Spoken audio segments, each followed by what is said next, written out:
What gender has it harder and why? Men have it harder and have had it harder all throughout history. Men fight wars, men do dangerous labor, men build skyscrapers, men clean sewers. Men lead harder lives. Men are expected to shut up and accept their lot in life. Men aren't allowed to complain and don't get any support from society. Men are expected to provide for themselves. Men have always been out in the world doing stuff. Men built society, everything falls on the shoulders of men. Men are responsible for everything. Just look at Ukraine, all the women and children are allowed to flee. Men are forced to stay back and fight or face imprisonment or execution.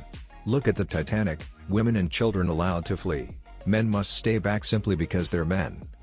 When times are tough, everyone looks to the men. Men get things done. Whilst women were oppressed and kept down, they had easier lives as a result. Men basically just force them to be in the house, which lead to them having relatively safe, easy lives. When war breaks out, women can hide behind men. When anything bad happens, the men are sent out to die and the women are kept safe. Women and children can always rely on the men. But who do men rely on? They have no one to rely on but themselves. Men are always the last line of defense. When men fail, the entire society fails. When the army is defeated, that leaves all the women and children vulnerable. Men cannot fail.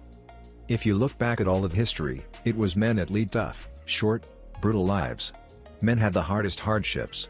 It was men fighting in wars, discovering new lands, spending years on ships in the ocean, building pyramids and castles, tilling the fields from dawn to dusk.